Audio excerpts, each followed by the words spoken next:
이번 연말 기도주일의 총 제목이 별을 바라보며 부제로서 가서 그리스도의 재림을 선포하라. 왜 별을 바라보며 가서 그리스도의 재림을 선포하라고 했을까? 왜 별을 바라보라고 했을까? 제가 곰곰이 좀 생각해 보았습니다. 왜 이런 제목을 붙였을까? 그래서 제가 생각할 때는 이렇게 제가 생각을 했어요. 하늘에 수많은 별들이 있지 않습니까? 이 별들을 창조하신 창조주 하나님을 바라보며 그 창조주 하나님께서 곧 재림하실 때가 되었으니 가서 재림을 선포하라는 그런 의미로 이렇게 제목을 붙이지 않았나. 그럴듯하지요? 별을 바라보며 별을 창조하신 창조주 하나님을 바라보며 그 창조주 하나님께서 곧 재림하실 때가 되었으니 가서 이제 너희들 재림을 선포하라 하는 그런 의미로 이렇게. 지금 세상은요, 전 세계적으로 전대미문의 사건들이 빠르게 변해가고 있습니다. 첫 번째는 기후와 환경 위기는 사상 최고 수준으로 극단의 기상과 기후 현상을 보이고 있습니다. 세계 기상기구에서 발표한 것은 2024년이 관측 사상 가장 기온이 높은 해로 해양열과 해수면 상승이 역대 최대 수준을 찍었다고 얘기합니다. 인류 역대로 평생 누적되는 기후 극한 노출이 산업화 이전 시대보다도 99.99%가 넘었고 그 수준을 넘는 인구가 전 세계적으로 급증하고 있다고 합니다. 해수면 상승 또한 2500년간 최고 속도로 진행이 되어서 일부 해안선 지역은 앞으로 수십 년 안에 거의 거주 불능 지역이 될 것이라고 세계 기상기구에서는 그렇게 발표를 합니다. 두 번째, 글로벌 무역 및 경제 규칙에 대한 대혼란이 지금 오고 있습니다. 세계 무역 기구에서는요, 2차 세계 대전 이후에 최대 무역 규칙이 붕괴됐음을 밝히고 있어요. 무역에 대한 규칙이 지금 붕괴되어 가고 있다는 것이죠. 이것은 단순한 무역 마찰이 아니고 지정학적 경제적 대결이 무역 시스템 전체를 뒤흔들고 있고 이로 인해서 경제의 무역 규모와 산업 구조가 국가 간의 힘의 관계로 공급망 전체의 기초를 흔들어 놓을 수 있는 전대미문의 사건으로 지금 치닫고 있다, 이렇게 말씀하고 있습니다. 글로벌 무역 및 경제 규모에 대해 혼란이 지금 이루어지고 있다. 세 번째, 지정학적 안보 리스크는 급격히 상승해서 세계 경제 포럼 2025년 세계 경제 포럼에서는 국가 간 무역 충돌이 올해 가장 큰 위험 요소로 대두가 되었고요. 금년 6월 나토 회의국에서 열렸죠. 거기에서는 보안 경호가 역대 최대 규모였다고 발표를 했습니다. 전쟁 위험이 급상승하면서 전쟁 기술이 드론과 사이버와 연결되면서 과거와 같은 전쟁이 아닌 특징을 나타내 보여주고 있다고 발표했습니다. 그런가 하면은 건강과 인도주의 위기의 복합적인 현상이 나타나고 있는데 WHO에서는 2025년은 건강 긴급 호출이 15억 달러 규모가 넘었다고 얘기를 하고 있습니다. 이것은 기후변화와 분쟁과 그로 인한 이주가 겹쳐지면서 전례 없는 수준으로 대두가 되었는데 기후의 극한 노출 증가와 맞물려서 사람이 평생 겪을 수 있는 극한의 노출 횟수가 기후변화 이전에 비해서 유례없이 증가해 가고 있다고 얘기하고 있습니다. 이러한 전대미문의 사건들이 빠르게 변해가고 있다. 또 하나는 에큐메니컬 운동이잖아요. 종교 대연합 운동은 끊임없이 타협의 길로 우리를 이끌려고 하고 있어요. 마지막 예언 성취인 안식일 토요일에서 일요일로 변경된 지는 사실 이미 오래되었습니다. 지금은 안식일, 즉 일요일 안식일을 예배일로 강요하는 법이 지금 통과되기 바로 일보 직전에 있습니다. 일요일을 안식일로 여겨서 법을 제정하기 바로 전 단계가 뭔가 하면은 청문회예요. 마지막 단계. 근데 청문회가 벌써 미국 상원에서 끝나버렸어요. 그리고 지금은 바로 강제법이 제정되기 바로 전에 행동 강경을 어떻게 할 것인가 연구 중에 있어요. 이렇게 빨리 진행되고 있습니다. 매우 긴박한. 내년이 2026년이 미국 건국 250주년이에요. 1776년 7월 4일이 미국 건국일이거든요. 내년이 2026년이면은 미국 건국 250주년을 기념하거든요. 트럼프 행정부는 백악관 바로 사무실 옆에 종교자유부를 설치해가지고 그 종교자유부에 속한 사람들은 극렬한 종교 맹신주의자들인데, 그들은 어떻게 하든지 일요일을 성수하기 위한 이 법을 통과시키기 위하여 혈안이 되어 있습니다. 거기에 맞춰서 내년 2026년 7월 4일 이전에 법을 통과시키기 위해 노력하는데, 그 전에 바로 통과시킬 수 없기 때문에 미국에서는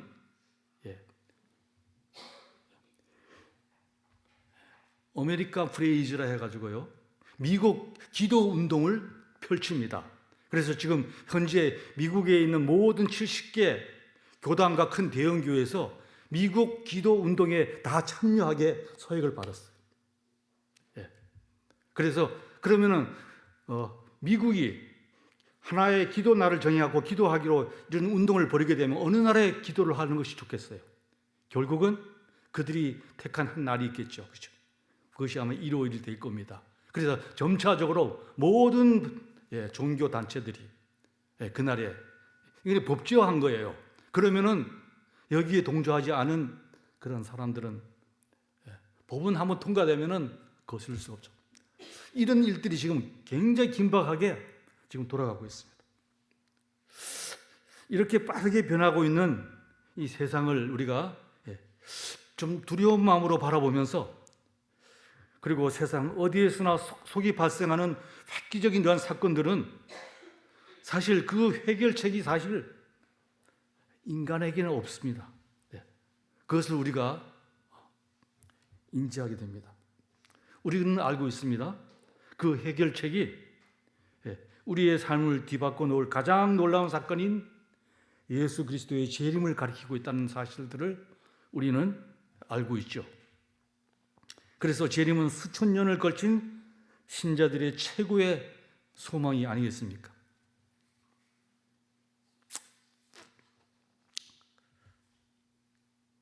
자, 그러면은 이러한 때에 하나님께서 우리를 마지막 때의 제7일 안식일 예수 재림 교훈으로 부르셨어요. 그렇게 부르신 이유가 뭐예요? 이 마지막 시대를 향한 마지막 메시지, 재림 기별을 전하라고, 그죠? 하늘이 무너질지라도 진리에 서도록 부름받은 백성으로 하나님의 신실한 증인이 되도록 하기 위해서 우리를 부르셨잖아요. 그러면 이 재림 기별을 전하라고 우리를 불렀는데, 이 재림 기별은 시대의 징조를 분별하지 못하면은 우리에게 주신 예언이 어떻게 성취되어 가는지를 알 수가 없어요. 그렇게 되면 우리가 재림 기별을 힘있게 증거할 수가 없습니다. 우리에게 이 메시지 재림 기별을 전하라고 한 그 이유는 시대의 징조를 분별하고, 그렇죠? 우리에게 주신 예언이 어떻게 성취되어 가는지를 우리가 분명히 깨닫고 알 때 우리가 어떻게 합니까? 힘있게 이 재림 기별을 증거할 수 있게 되지 않겠습니까? 그런데 여기 제가 지나간 이렇게 설교문을 쭉 보다 보니까 이 설교문에 이런 질문을 던지더라고요. 읽어본 분들도 있을 겁니다. 한번 보세요. 그대는 재림 교인으로서 새 하늘과 새 땅을 기다리며 진짜 살고 있는가? 여러분들은 그 새 하늘과 새 땅을 진심으로 기다리며 살고 있는가? 이렇게 묻는 겁니다.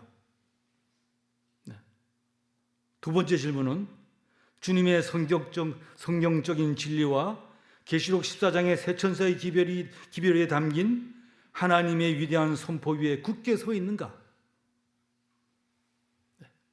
만나는 사람마다 그대가 하나님께 충성한다고 생각하는가? 하나님께서는 남은 교회를 위한 특별한 계획이 있다고 확신하는가? 이런 질문을 던집니다. 설교문에 보니까.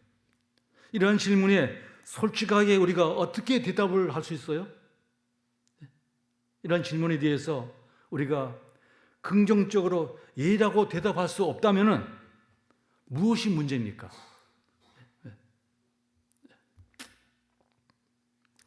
성경 사도행전 1장 8절에 보면 그랬어요. 오직 성령이 너희에게 임하시면 너희가 권능을 받고 예루살렘과 온 유대와 사마리아와 땅끝까지 이르러 내 증인이 되리라. 위의 질문에 우리가 이렇게 긍정적인 대답을 할 수 없다고 한다면 우리에게 무엇이 부족해요? 기름이 부족하다는 얘기죠. 기름이 없거나 기름이 부족함을 우리가 시인할 수밖에 없어요. 그러면 우리가 성령을 달라고 애타게 기도해야 되지 않겠습니까? 예?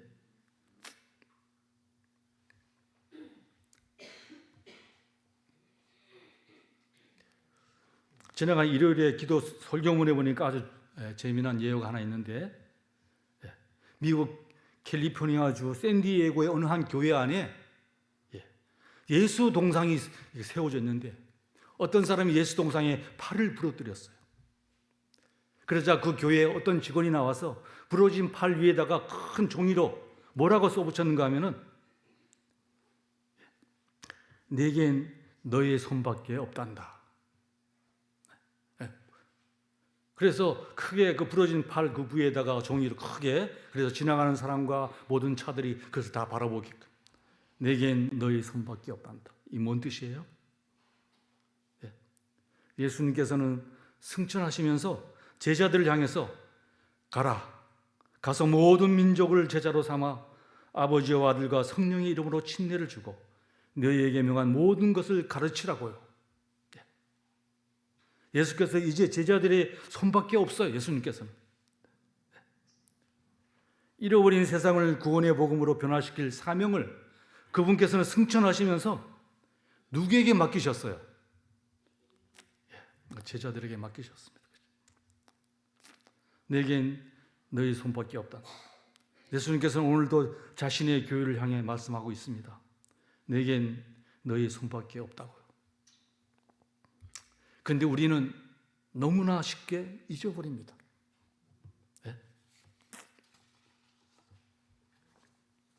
오늘 월요일 소재 설교문의 제목이 사명인데 거기에 처음에 우리는 쉽게 잃어버린다. 설교문에 나오죠. 제가 한번 읽으면서 말씀드리겠습니다. 여기 보니까 약속을 잊거나 열쇠를 어디에 두었는지 기억하지 못할 때가 많다. 그러면서요, 여기 보니까 만약에 무게가 5,500kg에 달하는 금덩어리가 있다면 여러분들이 있겠느냐 그랬어요. 5,500kg 금덩어리가 있다고 하면 그걸 잊어버릴까요? 네. 그 무게가 5,500kg면 얼마나 크겠어요? 순금인데 이 강도상 여기보다 더 큰 무게일 거예요. 이 실제로 이런 일이 일어났는데 태국에서 5,500kg이나 되는 금덩어리를 불상을 만들었어요. 그리고 그걸 이제 도난을 방지하기 위해서 불상에다가 속고를 다 입혀버렸어. 태국은 불교 국가잖아요. 불상이 굉장히 많아. 근데 5,500kg의 금불상이니까 이게 도난 방지하기 위해서 거기에 속고를 다 입혀버리니까 하나의 그냥 속고 불상이 된 거예요. 그래서 그렇게 만든 사람 외에는 아무도 몰라. 근데 이게 시간이 지나면서 200년 동안 이 조각상이 그냥 속고 불상으로 생각해갖고 방치돼가지고 어떤 처마 밑에 이렇게 버려져 있었습니다. 그런데 이제 200년 동안. 그런데 이제 그것을 뭐 이사를 했다든가 아니면은 뭐 옮길 일이 있었는데 그걸 옮기다가 그냥 어떻게 해요? 그거를 약간 옆에 기울었는데 석고가 깨진 거예요. 깨지면서 안에 금덩어리 불상이 드러난 겁니다. 놀랍지 않습니까?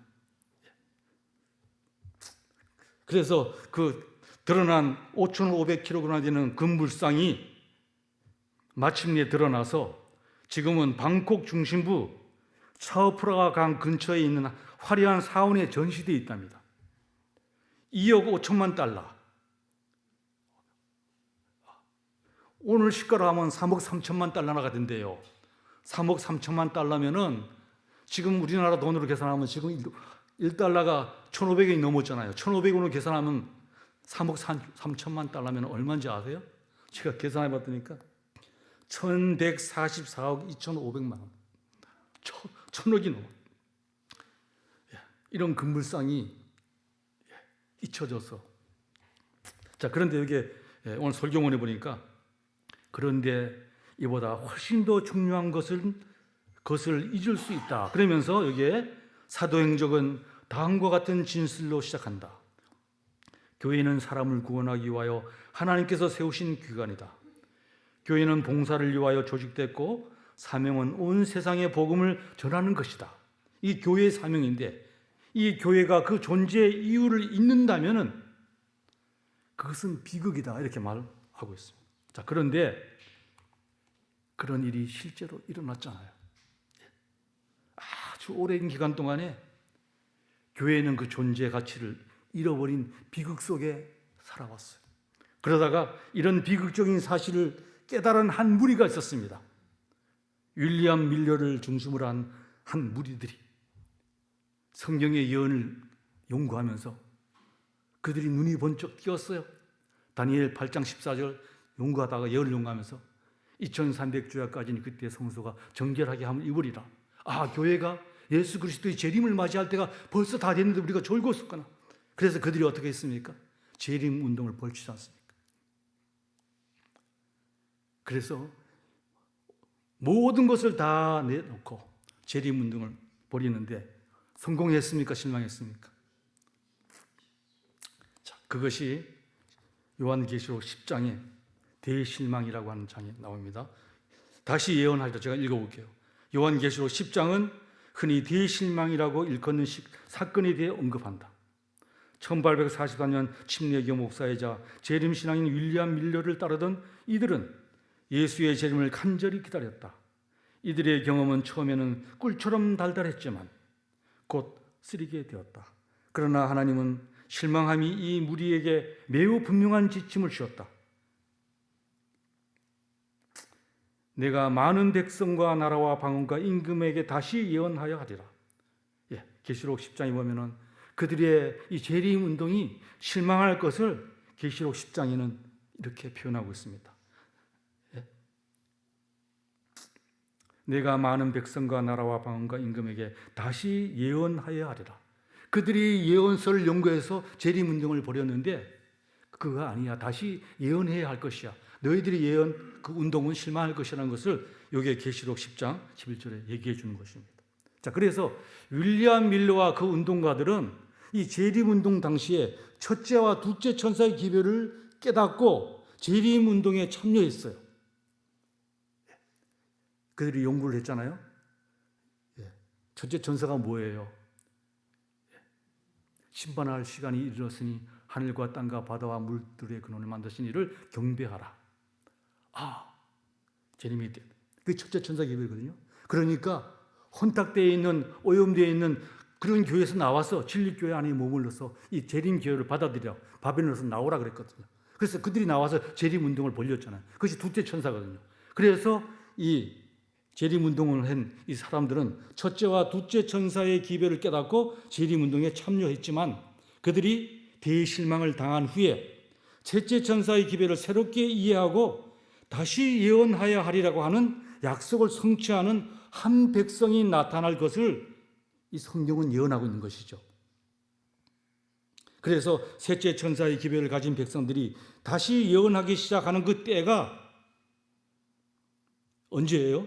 일곱째 천사가 소리된 날, 즉 예수님이 이 땅에 재림하시는 것이 아니고 예수님께서 지성소 봉사를 시작하는 그때 1844년 10월 22일 그때가 일곱째 천사가 소리낸 날인데 예수께서 죄 도말 사업을 하심으로 하나님의 비밀인 영원한 복음이 성취되기 시작한 때가 바로 그때였어요. 예수님께 이 땅에 오시지 않고 지성소로 넘어간.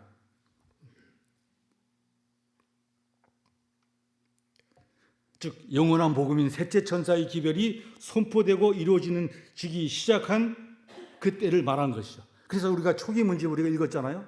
초기 문제 보면은 그때 예수님께 땅에 오시지 아니하고 지성소에 들어가셨을 때 하나님께서는 어떻습니까? 셋째 천사의 기별을 하나님의 인이 담긴 셋째 천사를 이 땅에 보내셨다고 얘기하거든요.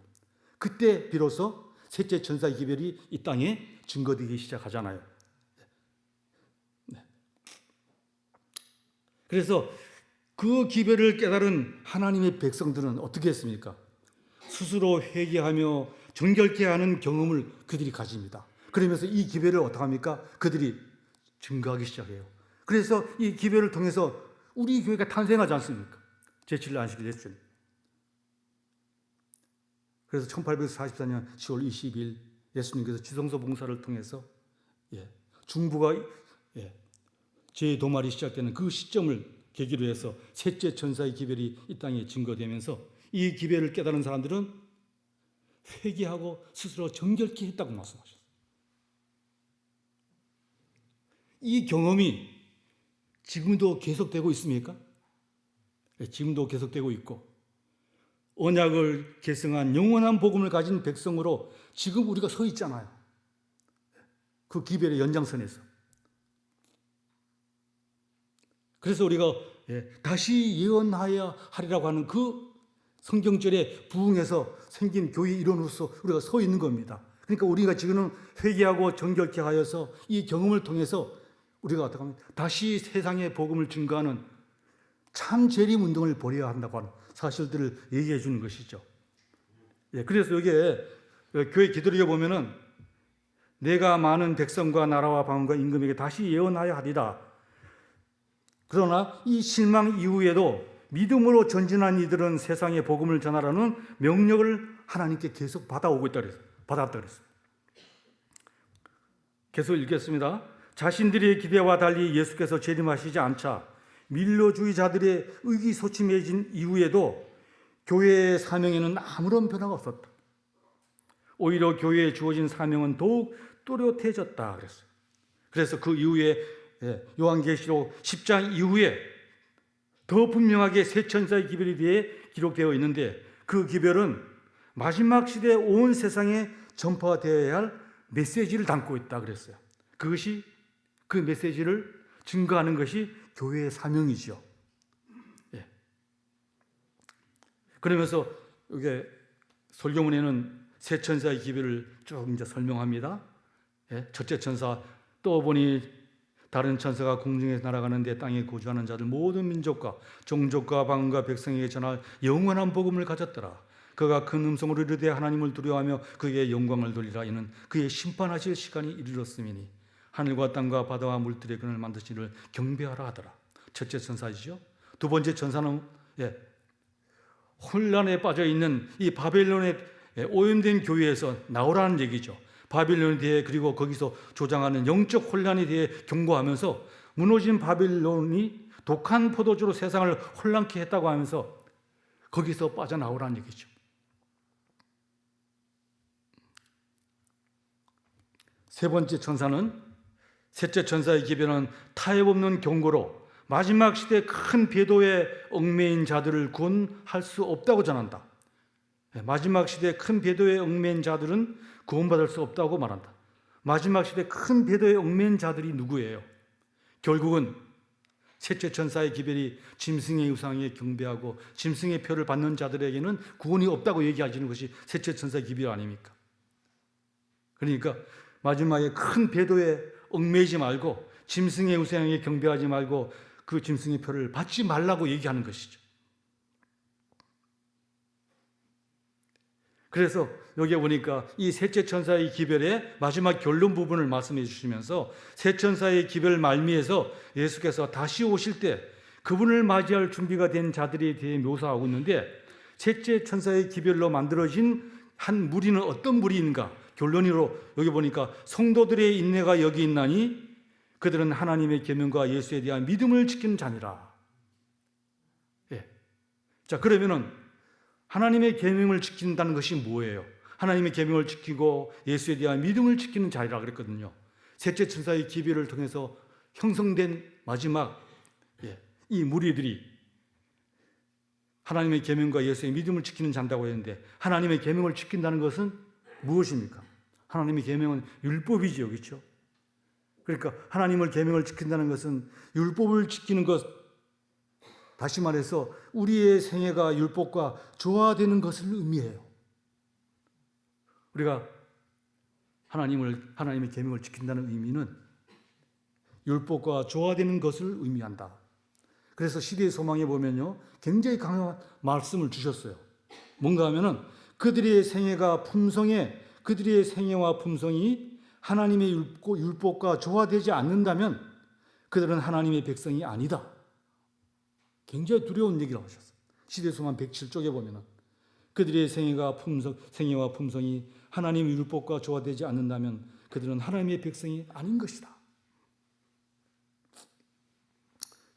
율법과 일치한 품성이 없이는 우리가 주님의 영광 앞에 설 수 없다고 얘기하는 것이죠. 그것이 하나님의 계명을 지키는 것이죠. 그 다음에 여기에 보니까 그 다음에는 예수에 대한 믿음을 지킨다. 예수에 대한 믿음을 지키는 것이 무엇이에요? 예수님 안에 있는 시련을 견디어낸 바로 그 믿음이에요. 즉 사단이 시도할 수 있는 모든 시험을 통과한 믿음, 이 예수의 믿음, 즉 이 예수의 믿음이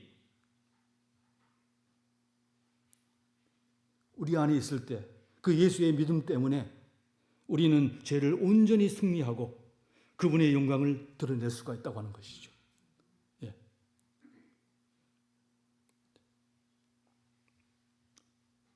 예수님은 하나님 아버지를 온전히 신뢰함으로 믿음을 개발시키셨어요. 예수님도. 오늘 우리도 예수님을 전적으로 신뢰함으로 그 예수의 믿음을 지녀야 됩니다. 그래서 예수의 믿음 속에는 예수의 의가 있고 예수의 믿음이 있기 때문에 우리가 예수의 믿음을 가질 때 우리가 죄를 온전히 승리하고 그분의 영광을 드러낼 수가 있다고 얘기하는 겁니다. 그것이 하나님의 계명을 지키며 예수에 대한 믿음을 지키는 사람들이에요. 이 구절 속에 교회의 존재 이유가 담겨 있다 그러면서 바로 하늘 아래 모든 피조물에게 복음을 전하는 것인데, 교회가 본연의 사명을 잊으면은 정체되고 쇠퇴하며 본래의 목적에 다다르지 못한다. 그러면서 그 사명이란, 잘 들어보세요. 그 사명이란 하나님의 충만함과 넉넉함을 세상에 나타내고 하나님의 영광을 드러내며, 이게 뭐예요? 하나님의 계명을 지키는, 다시 말해서 율법과 일치한 품성이 없이는 주님의 영광을 우리가 드러낼 수가 없듯이 율법과 조화됨을 나타내는 것이죠. 율법과 조화된 삶을 나타내야지 여기에 읽은 것처럼 하나님의 충만함과 넉넉함을 세상에 나타내고 하나님의 영광을 드러낼 수 있는 것입니다. 그 얘기를 하는 겁니다. 그 다음에 하늘에 있는 통치자들과 권위자들에게까지 하나님의 사랑을 최종적으로 온전히 보여주는 것이다. 그 사명. 그러면은 하늘에 있는 통치자들과 권위자들에게까지 하나님의 사랑을 최종적으로 온전히 보여주는 것. 이게 뭡니까? 예수의 믿음을 지닌 사람이 이렇게 할 수 있다고 하는 것이에요. 예수의 믿음 때문에 우리가 죄를 온전히 승리하고 그분의 영광을 드러낼 수 있기 때문에 지금 그 얘기를 하는 겁니다. 그래서 지금 여기에 그 사명이란 하나님의 충만함과 넉넉함을 세상에 나타내고 하나님의 영광을 드러내며, 이것은 하나님의 계명을 지키는 것이고, 그 다음에 하늘에 있는 통치자와 권위자들에게까지 하나님의 사랑을 최종적으로 온전히 보여주는 것은 예수의 믿음을 지녀야지 그렇게 될 수 있는 것이죠. 이것이 새 천사의 기별의 결론으로 얘기해 주는 겁니다. 지금 우리 읽으면 그냥 읽는데 그 안에 들어가 보면 이런 깊은 의미가 있습니다. 그 사명을 가진 자들은 이러한 계명과 예수의 믿음, 율법과 복음이죠. 그래서 이런 것들이 흘러나가야 된다고 얘기하는 겁니다. 이런 것들이 교회가 이런 것들을 해야 되는데 여기에 이제 다음에 읽어보겠습니다. 흘러야 하고 가야 한다. 읽어보겠습니다. 선지자 에스겔은 교회의 사명을 하나님의 성전에서 흘러나오는 강물로 묘사한다. 처음에는 작은 시내였으나 점점 커져서 건너가지 못할 큰 강이 되었다. 이 강은 광야를 지나 각종 먹을 과실들을 남겼고 그 잎사귀는 시들지 아니하며 그 열매는 끊이지 아니하고 달마다 새 열매를 맺으리니 그 물이 송소를 통하여 나옵니다. 그 열매는 먹을 만하고 그 잎사귀는 약재료가 되리라. 이 강은 세상의 복음을 전하는 교회를 상징한다. 이 강물은, 그런 강물은 교회를 상징한다. 그래서 교회를 상징하며 사이로 흘러가서 그 물들을 되살아나게 했다. 이 강물이 흐르는 곳마다 번성하는 모든 생물이 살고 또 고기가 심히 많으니 이 물이 흘러 들어가므로 바닷물이 되살아나겠고 이 강이 이르는 각처의 모든 것이 살 것이다. 교회에서, 그렇죠? 교회의 사명이 흘러 넘치고 가는 곳마다 이렇게 흘러 넘칠 때 이런 일이 발생한다는 얘기죠. 그래서 이 강물은 흐르는 곳마다 생명과 치유를 가져다 주었다. 이것이 바로 교회의 영향력이 되어야 한다. 십자가에 달리고 부활하셔 다시 오실 구세주의 기배를 지닌 교회는 혼란스럽고 아픈 세상 속에 생명이 이르게 하는 향기를 발휘해야 한다. 교회가 예수님을 높이며 그분의 재림을 선포하는 데 전념한다면 하나님의 영광을 위한 전진하지 않을 수가 없다. 그렇게 말합니다. 그 다음에 읽어보겠습니다. 관성의 법칙에 대해서 여기 나오는데 우리가 중등학교 과학 수업 시간에 관성을 배웁니다. 관성이란 움직이는 물체는 계속 움직이고 정지한 물체는 계속 정지해 있으려는 성질이며 외부의 힘이 있어야 그 속도나 방향이 바뀐다. 이 원리를 배운 많은 학생들은 교회에도 관성이 작용한다는 사실을 나중에 깨닫게 된다. 다시 말해서 움직이지 않는 교회는 계속해서 움직이지 않으려 해서 속도와 방향을 바꾸는 영향력들을 거부하는 것이다. 하지만 교회는 결코 그렇게 정적이거나 움직이지 않은 존재가 되어서는 안 된다. 안 된다는 사명을 하늘로부터 받았다. 교회는 흐르도록 지상 명령의 표현에 따르면 가도록 예수께 부름받았다. 교회가 계속 정체해 있으면 계속 정체해 있고 싶어 해요. 그런데 그렇게 있고 있으면 안 된다는 것이죠. 무엇인가 외부에서 그의 방향을 바꿔줄 그런 세력이 있어야 돼요. 그런데 교회는 그런 사명을 가지고 계속 흘러가야 되는데 계속 정체해 있으면 안 된다고 하는 것을 얘기하십니다. 교회를 향한 하나님의 뜻은 명확하다. 우리는 세상에 복음을 전하도록 부름을 받았다. 흔히 사람들은 오늘날 사회에서는 전도하기가 힘들다고 말하지만 엘렌 G 화이트는 다음과 같이 말했다. 세계 도처에서 남녀들은 하늘을 동경하면서 바라보고 있다. 빛과 은혜와 생명을 갈구하는 영혼들의 기도와 눈물과 탐구가 하늘로 올라가고 있다. 추수되기를 기다리면서 하늘나라 경계선에 있는 이가 많다. 세계 도처에서 사람들이 추수되기를 기다리고 있다. 지금 세계 인구가 약 85억이잖아요. 근데 기독교 인구는 한 25억 정도 된답니다.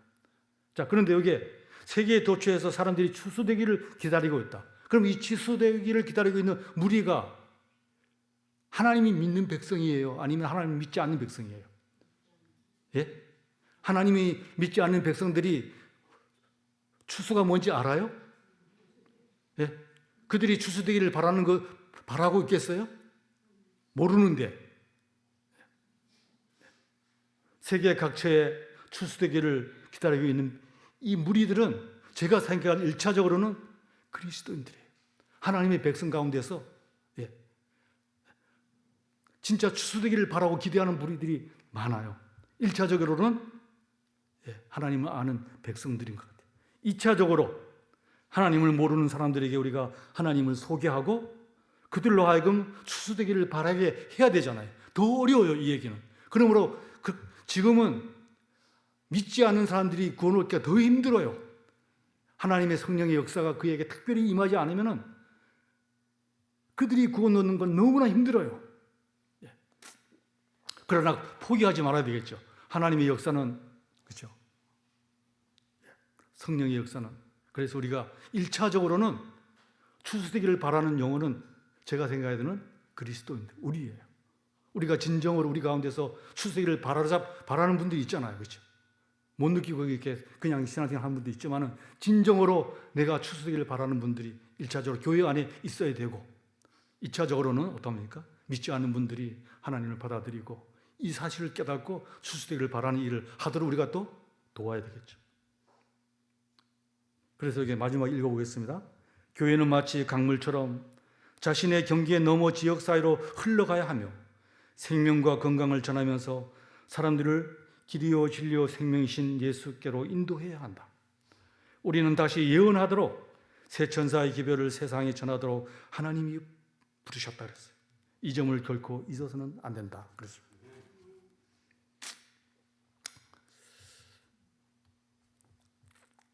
이 점을 결코 잊어서는 안 된다. 하나님의 부르심을 받은 사명자들이고요.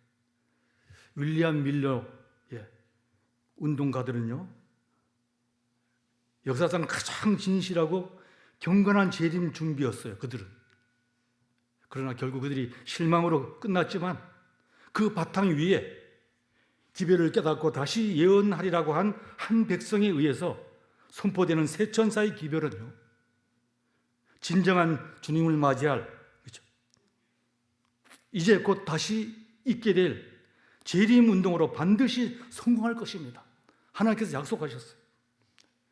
초기 재림 운동가들은 실망했지만 그 실망 위에서 셋째 천사의 기별을 깨닫는 우리들은 마지막 재림 운동을 일으켜서 반드시 예수의 재림을 맞이할 무리들인 것이지요. 이 마지막 재림 운동에 참여할 증인들로 부름을 받은 우리들은 이 사명을 결코 잊지 말아야 할 것입니다. 사명을 잘 감당하는 주의 백성들이 다 되기 위해서 우리가 이 시간에 기도하는 시간을 갖겠습니다. 첫 번째는 우리에게 맡겨진 사명을 혹 우리가 소홀히 했거나 등한시함으로 충성을 다하지 못한 그런 허물과 죄를 하나님께 용서를 구하는 기도를 할 것이고, 두 번째는 사명을 더 잘 감당할 수 있도록 성령의 도움을 간절히 구하는 기도할 것이고, 세 번째는 한 해를 마무리하면서 헌신을 다짐하는 그런 기도를 각자 개인적으로 우리가 무릎을 꿇고 한 5분에서 10분 정도 하겠습니다. 그런 다음에 찬미하고 기도로 마치겠습니다. 앉아서 하는 것보다 가능하면 무릎을 꿇고 하셔야 돼요. 그것이 더 진실한 기도가 됩니다. 무릎이 아픈 분들은 뭐 그냥 하셔도 되고요.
다 같이 주기도문으로 마치겠습니다.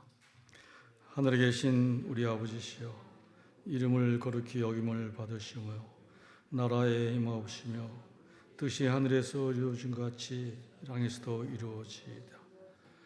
오늘날 우리에게 일용할 양식을 주옵시고 우리가 우리에게 죄진 자를 사하여 준 것 같이 우리의 죄를 사하여 주옵시고 우리를 죄에 들지 말게 하옵시며 다만 악에서 구하옵소서.